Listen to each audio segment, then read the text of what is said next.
like to call to order the September meeting of the Delaware County Jail Oversight Board. If we could all rise for the Pledge of Allegiance. I pledge allegiance to the flag of the United States of America and to the republic for which it stands, one nation, under God, indivisible, with liberty and justice for all.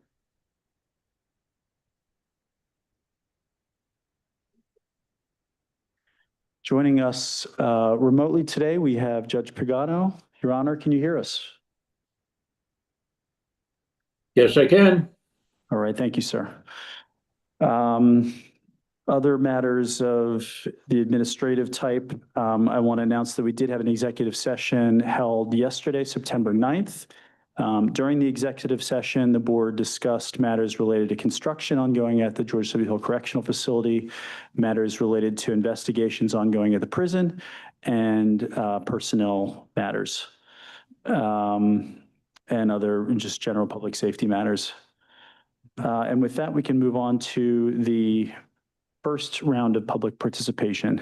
Are there any members of the public who would like to address the board at this time?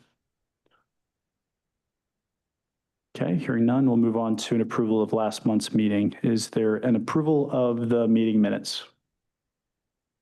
Make a motion to approve the meeting minutes of August 12th of 2025. Second. Thank you, Raheem. We have a motion and a second. Any questions or comments on the minutes before we vote? Hearing none, all in favor? Aye. Aye. Any opposed? The ayes have it. With that, we'll move to an approval of the reports of the warden and deputy warden made from the August Jail Oversight Board meeting. Is there a motion to approve? Motion to approve. Thank you, Sheriff. In a second, any questions or comments?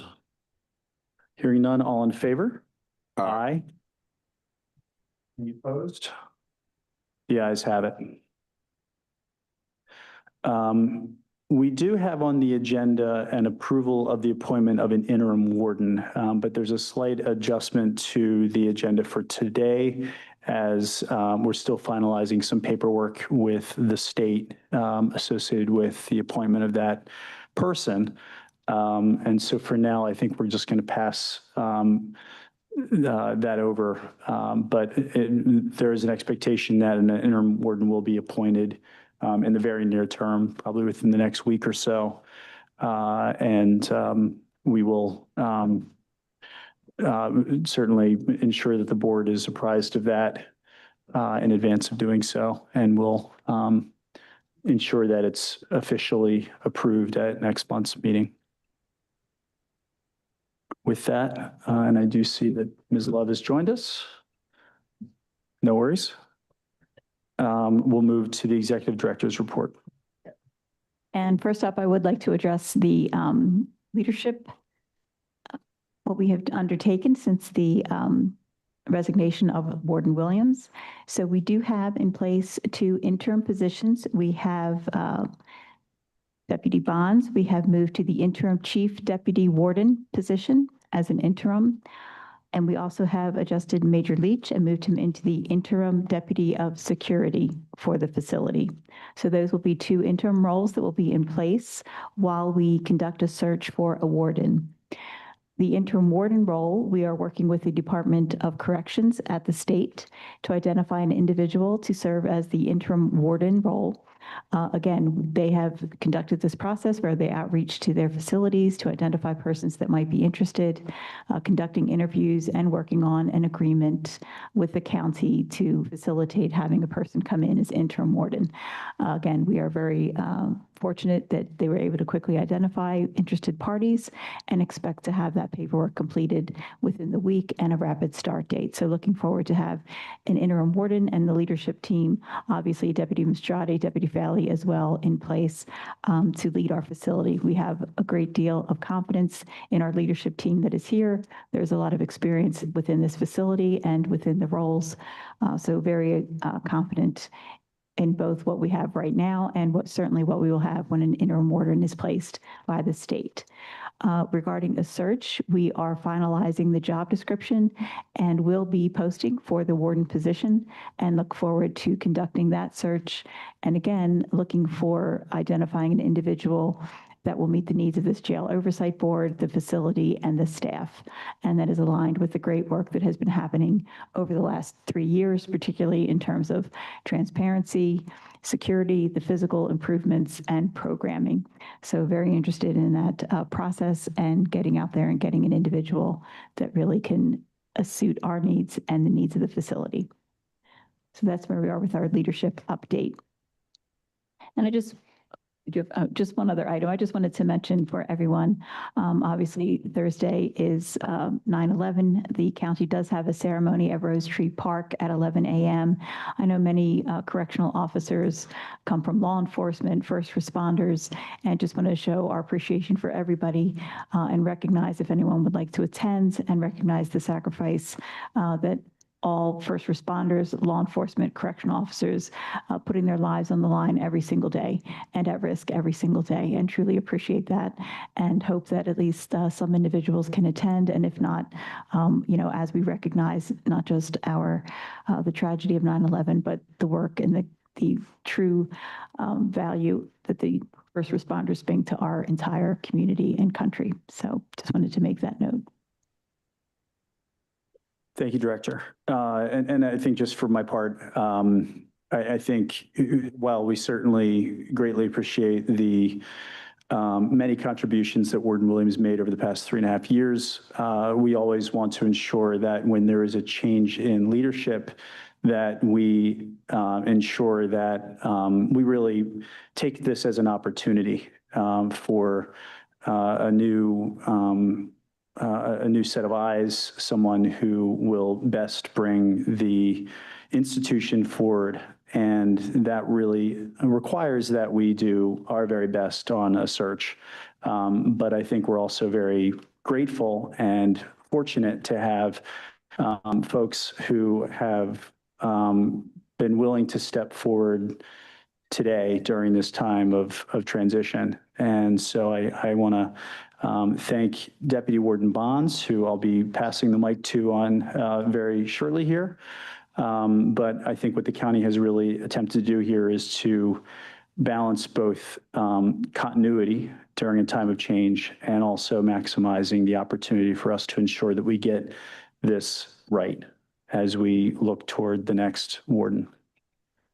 So with that, Deputy Bonds, realizing that we're asking you to step in with the warden's report for the first time, but we thank you for doing so. No, thank you. Good evening to the members of the board. Before I get into the presentation, I would like to take the moment to kind of reintroduce myself. I think when I first was introduced to the board, there was a different composition of the board. Even though I've met everybody here, I still think it's appropriate at this time, now that I've been named the interim chief deputy warden, that I kind of introduce myself to everyone. So I've been here at George W. Hill for 14 months now. Prior to that, my former agency, I was there for 26 years before retiring. I started as an officer, went through the ranks, sergeant, lieutenant, eventually chief deputy warden, warden of a facility. Then I spent time as a regional director, assistant commissioner before retiring as the acting deputy commissioner. Retired for a while, couldn't give corrections up, so here I am in Delaware County. Like I said, before getting into the presentation, I'd like to bring up Deputy Warden Leach and have him do an introduction to everybody.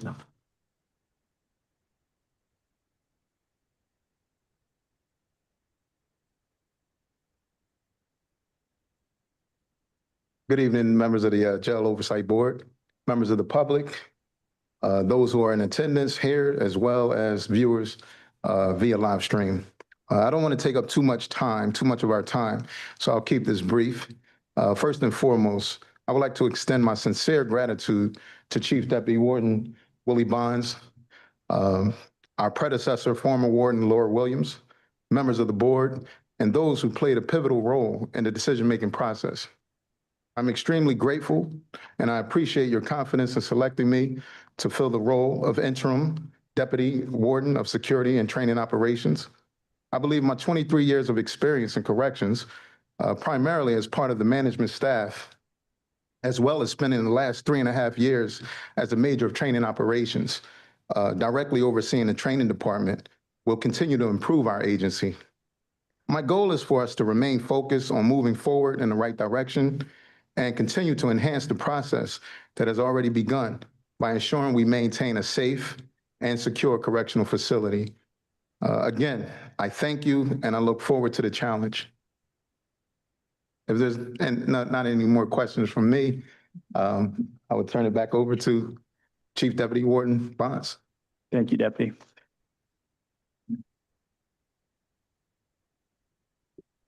If you're ready, we will get into the presentation.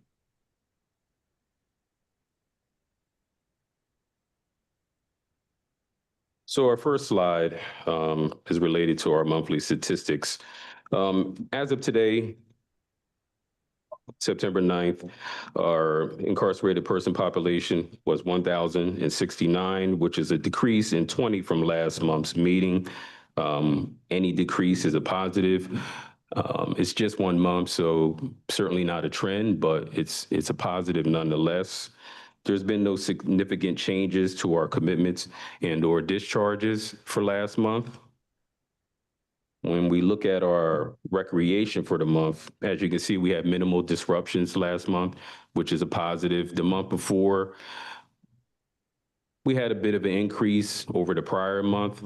Some of those types of disruptions are things that are kind of beyond of our control when you're talking about incarcerated person incidents and/or searches that may take place as a result of an incident involving an incarcerated person.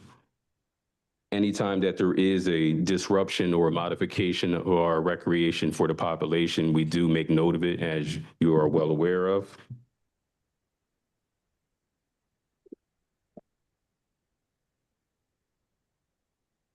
Moving on to the next slide, still staying with our monthly statistics. This is a snapshot of our census demographics as of August 1st.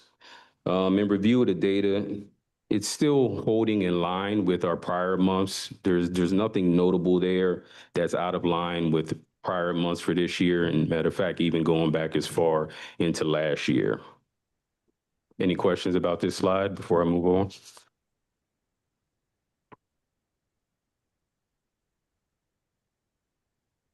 So I'd like to move on to a bit of good news.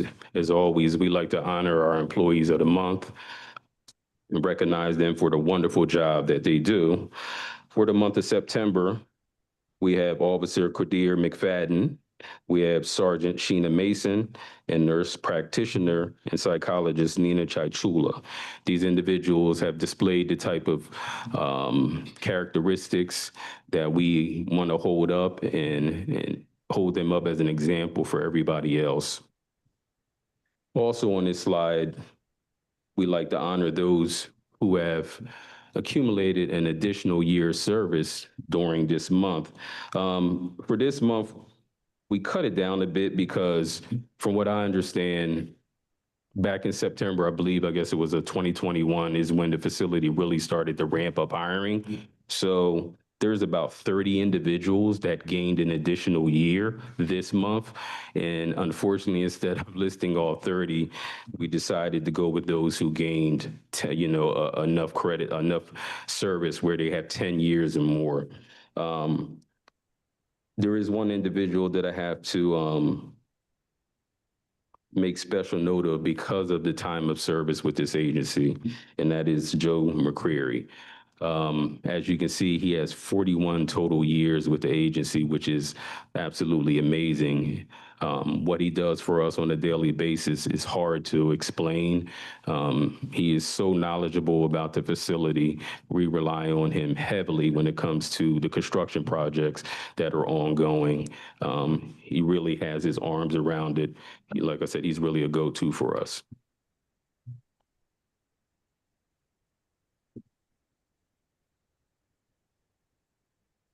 Moving on to the next slide. This slide speaks to our training academy. Since our last meeting, we hosted 2 graduations. One was on August 1st. The second one was on August 29th. Class 825A started on August the 18th, and our next graduation for that class is slated for August 20, I'm sorry, that is the wrong date. Our next graduation is slated for September 26th. Right now, that is a class of 5 cadets. There's also, I believe there's 5 WellPath employees in this class. So we're doing okay in that regard. On the security side, we certainly need to get our numbers up. As you're aware that our attrition is outpacing the numbers that we're bringing in, but we're certainly working diligently with HR to try to find some solutions. At the same time, we don't want to just bring in anybody. We want to ensure that the individuals that we are hiring are appropriate for this setting.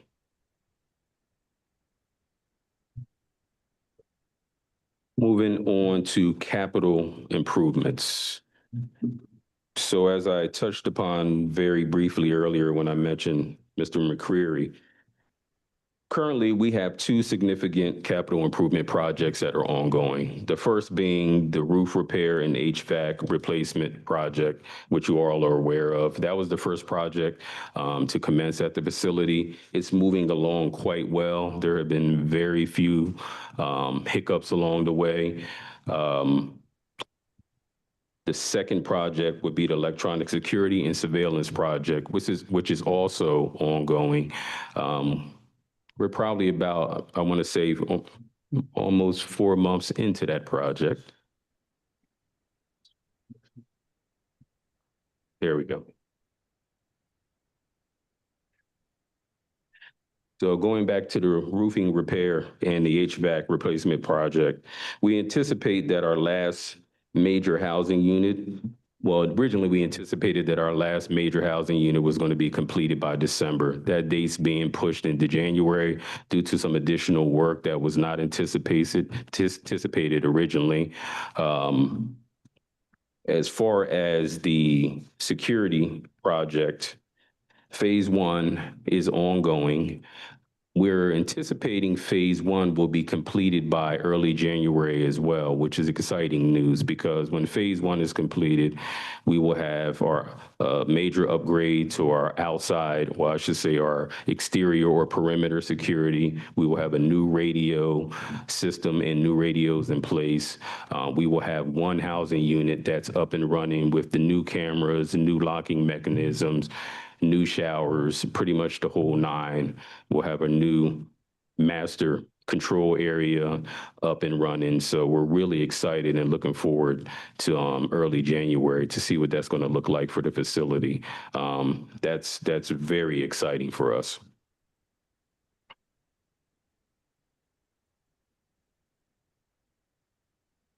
Next slide. This next slide is in regard to our MOUD program. As of today, we have 171 patients that are engaged in medications for opioid use disorder, which represents approximately 16% of our population. These numbers are holding steady as well. Last month, I believe it was 168. The month before, I believe it was 170. So we're holding steady as far as that goes. Any questions about this slide?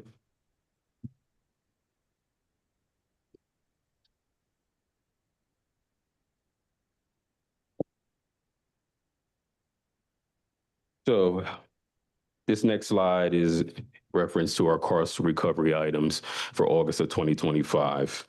I want to direct your attention to the balance of the inmate welfare fund, which we're all aware of is a very healthy $4.5 million.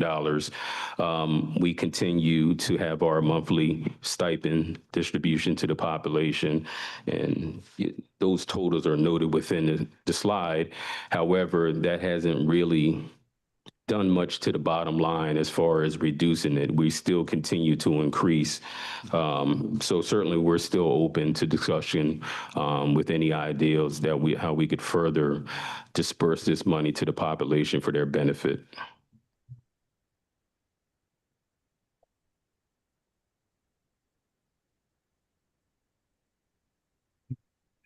Deputy, on that front, I think, you know, I think we wanted to see how over a certain period of time, how things would trend, how it seems to be received, the benefits it's having, any unintended consequences, and also really the impacts on the bottom line. And I think we're getting a sense that it's, you know, we're still building a healthy balance.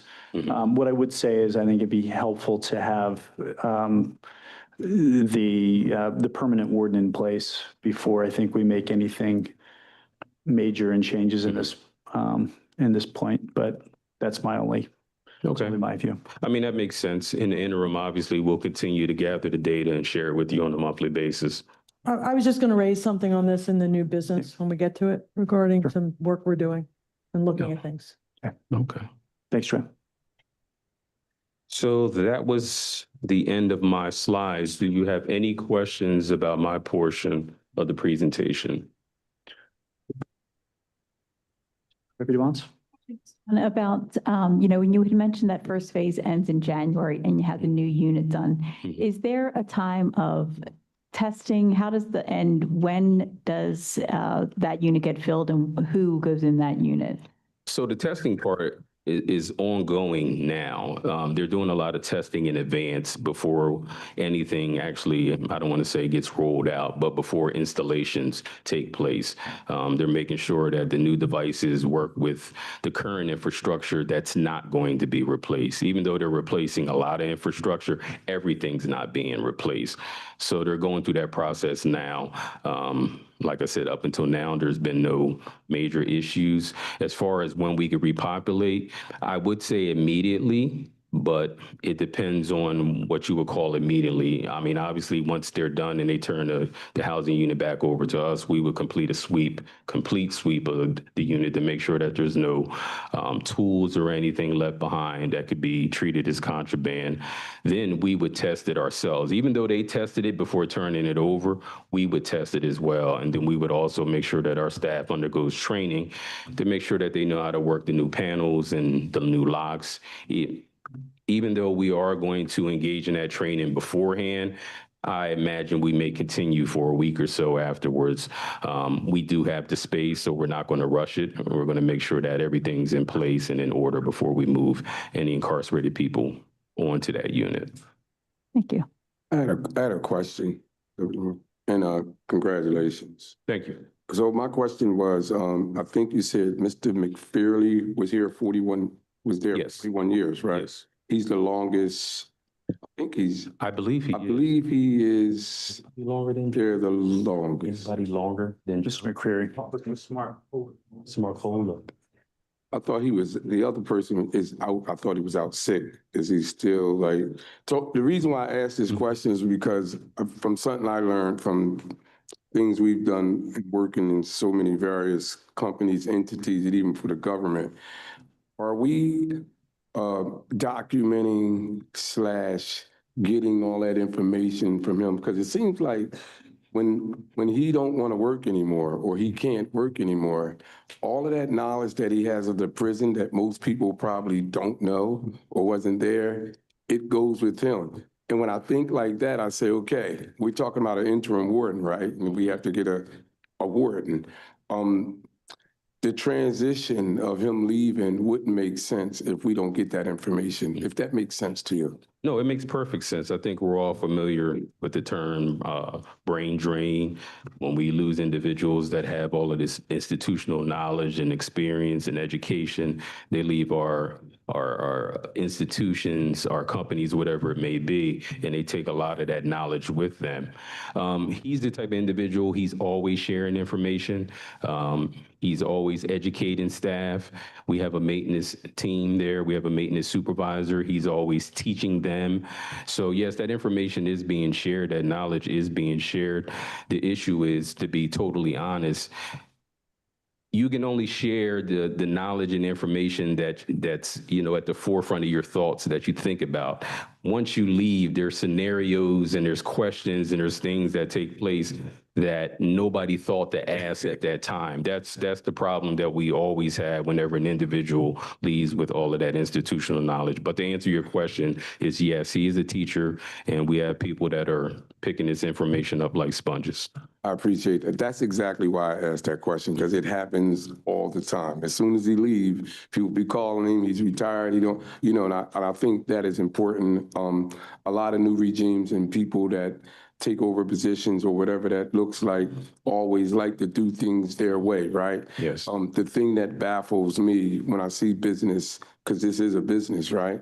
A lot of people don't like to do what somebody else done, right? Even if it's something that makes sense. I really hope if however this go move forward, that you adopt those kind of ways to make sure our prison is in a condition to move forward. And I appreciate that. I mean, that's the goal on our behalf. Myself, although I'm in an interim position, I look at it as an opportunity to hit reset for the facility. It's an unfortunate situation. The warden was great, in my opinion, to us. She gave her heart and soul to the facility. A lot of positive things happened during her tenure. Our goal is to keep things moving in that positive direction, but also, you know, things are going to be done a little differently. Like you noted, you know, when an individual is sitting in that seat, they have a certain way of looking at things and they have a certain way that they want things done. If it's somebody else, they may have a bit of a different vision. As long as it aligns with the vision of the agency, you know, we're fine. And that's our goal. We're certainly going to stay in alignment with the vision of the agency, but we're going to try to do some positive things in the interim. We don't want to just sit on our hands during this time. We want to really start pushing this agency even further in the right direction and really try to garner some additional employee engagement. That's the goal. It's a good one. Any other questions before I turn it over to Deputy Warden Fowley? Deputy Warden Fowley?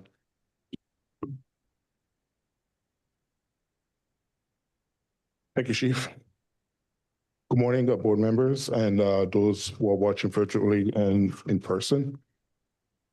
The month of August has been very busy for the Program and Support Department. Today, we had our first cohort graduation for Branching Out program, which is a 5-month in which the IP received 3 months of classroom and hands-on training. The IP planted 4 raised beds. She learned about the life cycle. She planned anatomy and the life cycle of plant anatomy. She created an overhaul memorial garden. She trained to use string streamers and basic gardening. 2 months from now, she will be receiving a certification from Temple University and a on-the-job training, as well as the PHS tree tender certification. I would like to take this moment to say thank you very much to the Education Administrator, Joan Skirky, for a job well done. This could have not been done without her. Also, thank you to the Public Defender's Office, Chief Randy White, the DA's Office, and Adult Probation, and Case Manager Hennigan, and Case Manager French, and all the correction officer, Officer Swigert, Officer T. Brown, Officer Turner, who escorted her. I would like to say thank you to the program and support staff who contribute to the success of this program, as well as, last but not least, the Horticulture Society team, KG, and instructor Fred Washington. Last but not least, I also want to say special shout out to Joe McCray and his team who helped us out with the gardening of the and the water for the for this program. The second cohort is tentatively scheduled to start on November 3rd and would end on January 30th.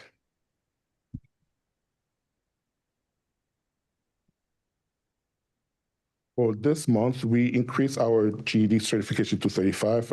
Ms. Skirky and her team did an amazing job. Our passing rate is 65%. And one of actually the person that graduated from the Branching Out also received her GED as well. So it was a very busy journey for her.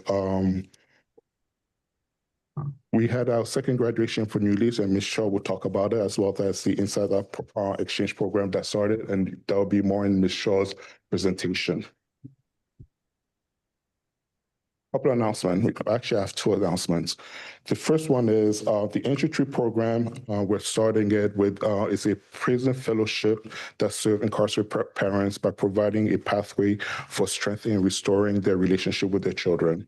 The program offers the IPs at Georgia Up here an opportunity to positively engage with their children during the Christmas season.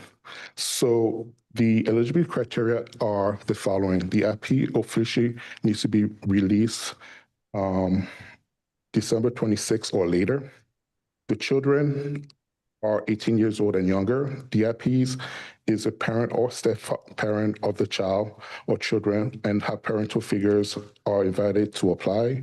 There must be no court order or no rule preventing from contact with the children. Parents and step-parents and parental figure must have legal authority to have the child's information to be used, and the child must live in the United States. All this information is available in Spanish and in English on the tablet as well. For more information, if the IP has to register before Monday, September 22nd via tablet, or they can submit a paper RFI to Reverend Dunn. The other announcement that I have is on Wednesday, September 17th, we're going to conduct our quarterly volunteer orientation. New volunteers that did not go to one in January or in July needs to complete this one, because that'll be we have one more in December, but I strongly recommend you guys to attend the Wednesday, September 17th orientation. For more information, please contact volunteer coordinator Perry Matero if he hasn't contacted you yet. And also, like always, we're hiring. Anybody that wants to work with this wonderful team, please visit our website, delcopa.gov/employment for job opportunities. Before I bring program and reentry administrator Kelly, any question for me? I have one. That hiring flyer, is it in Spanish and English now? I've got a request from the Latino community that they tried to access, and they were wondering, could we put out information for hiring at the facility in Spanish? Yeah, we can do that.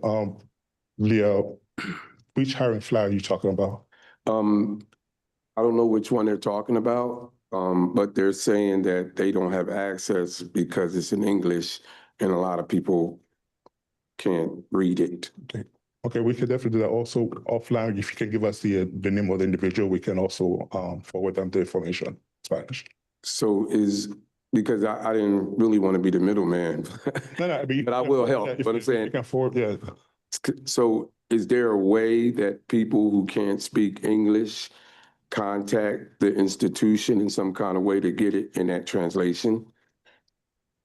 We have individuals that can speak Spanish, but I'm trying to figure out which flyer is out there so I can have it. So I don't know which flyer you're referring to. Okay, we could talk. Yeah, that's what I'm saying. Let's talk. No problem. Yeah. Thank you. You're welcome. Any other questions? Thank you, Deputy. Program Entry Administrator Kelly Shaw.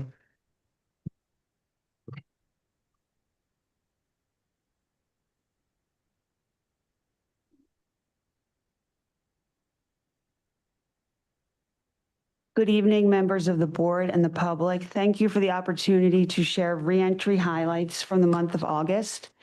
On August 25th, we administered cohort 29 of the First Step program with 12 signups. In addition to career readiness skills, the 4-week course assigns participants to a career specialist, behavior health advocate, career coach, and peer specialist. To date, 131 participants successfully completed the program. We are 19 completions shy of hitting the Pathway Home grant benchmark of 150 and are confident that number will be executed within the next 2 months. During the interim of the First Step cohort 28 and 29, EDSI facilitated a customer service certification course. 10 participants completed the 40-hour course and were awarded an official Pennsylvania state-accredited customer service credential. The certificate includes a PA Gold foil sticker seal.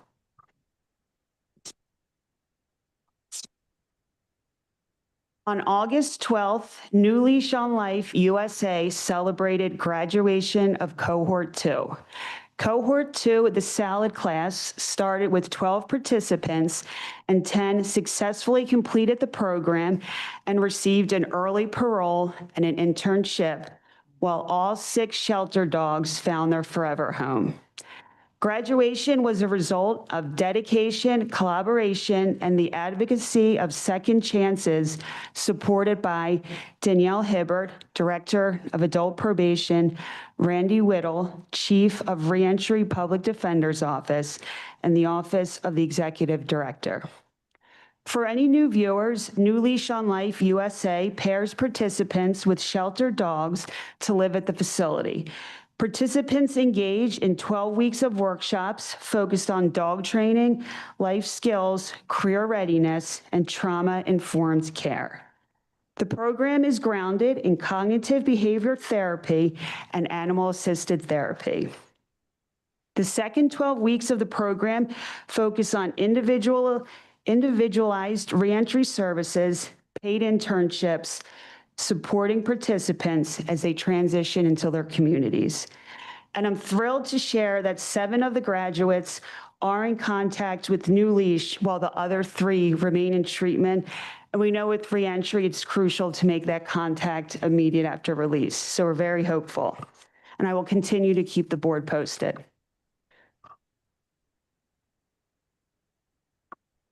The collegiate fall semester is here, and we kicked off our 4th annual Inside Out Prison Exchange Program on Thursday, August 28th. Inside Out Prison Exchange is an international program which began in SCI Dallas, Pennsylvania, 28 years ago. Inside Out is a college-level program that brings together college students and incarcerated learners. The course is grounded in the belief that society is strengthened when higher education is accessible to all, regardless of social barriers. We are continuously thankful that 4 years ago, Councilman Madden connected us to Professor Dr. Putman and Penn State Brandywine College. Dr. Putman is one of only 1,600 trained Inside Out instructors from the world. Every Tuesday evening for the next 13 weeks, 12 incarcerated learners, the inside students, and 11 Penn State students, the outside students, will engage in a public speaking course in our visitation room.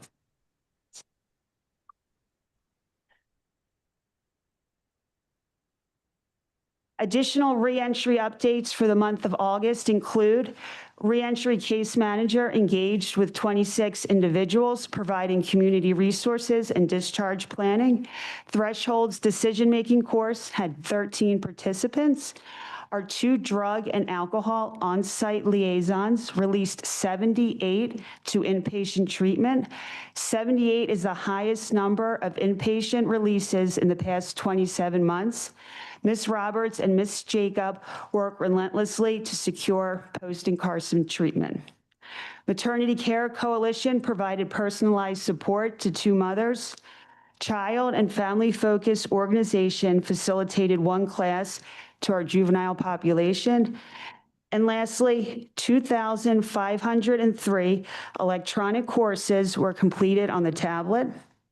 Electronic learning allows users to learn at their own pace while navigating through educational, vocational, and rehabilitative curriculum.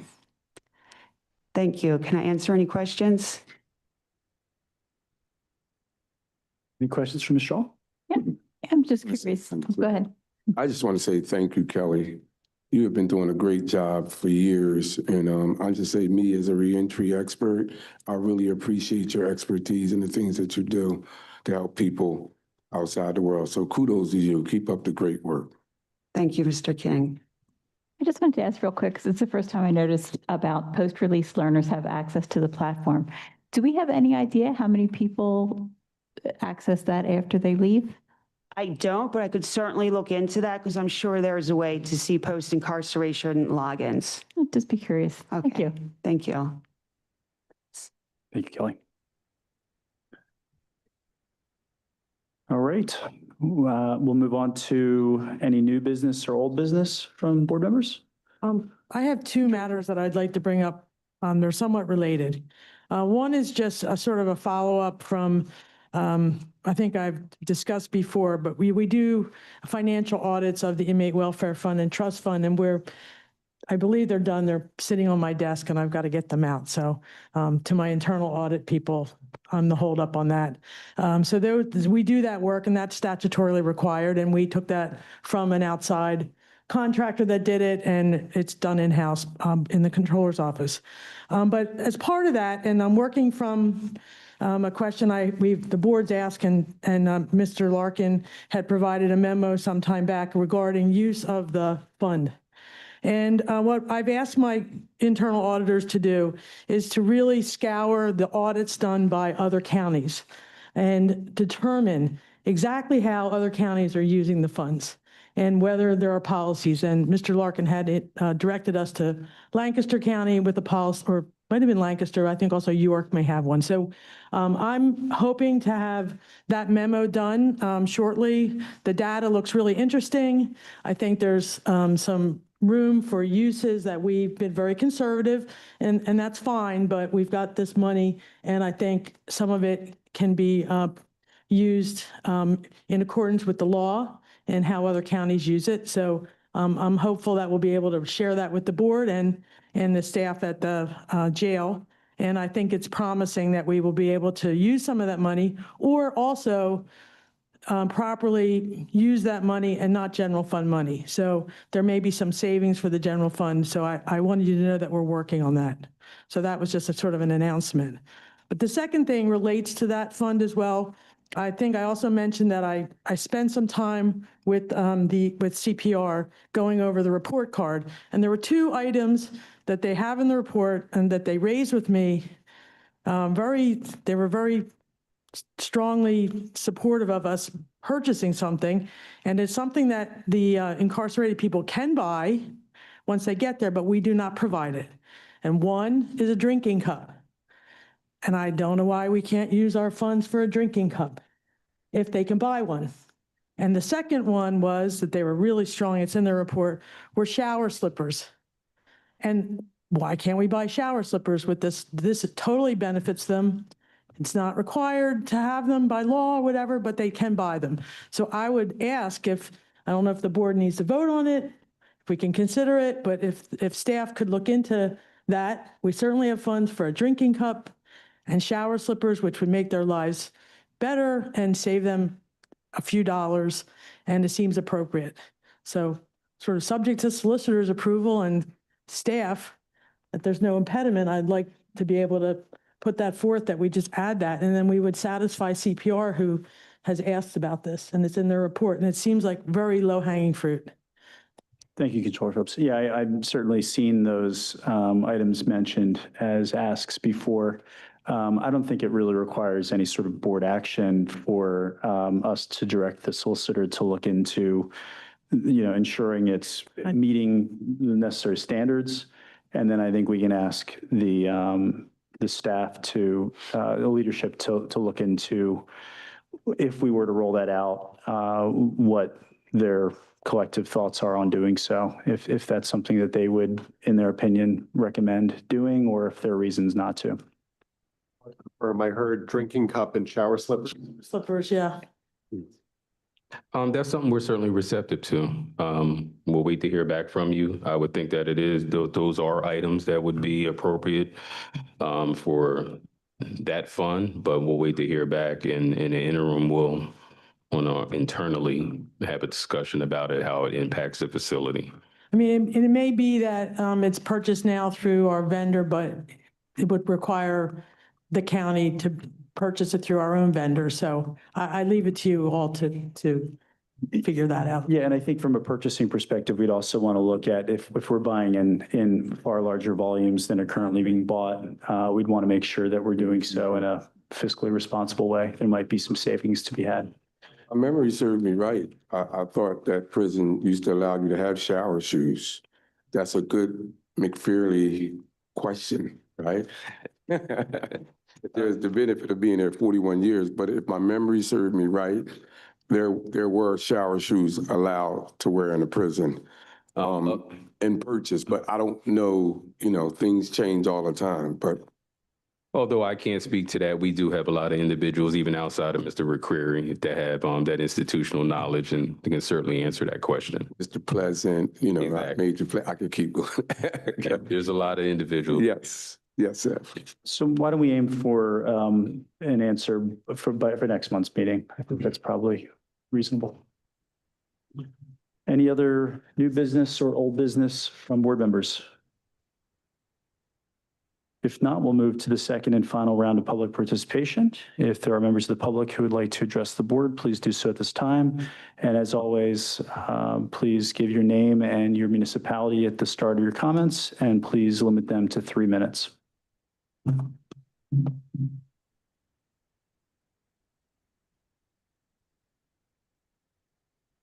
Kimberly Brown, Cowin. First thing is employee of the month should be employees, not contractors.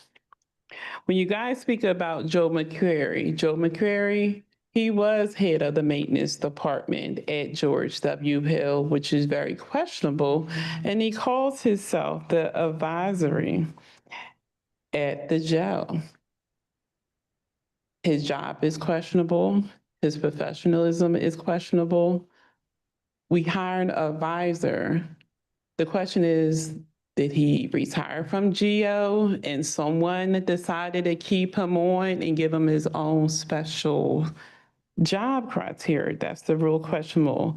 Because if he was in charge of maintenance, the jail wouldn't look like this. So you leaving someone that's advisor for the jail that allowed the jail to get this way under his leadership. Inmate jobs at the jail, we had Spanish workers working in laundry.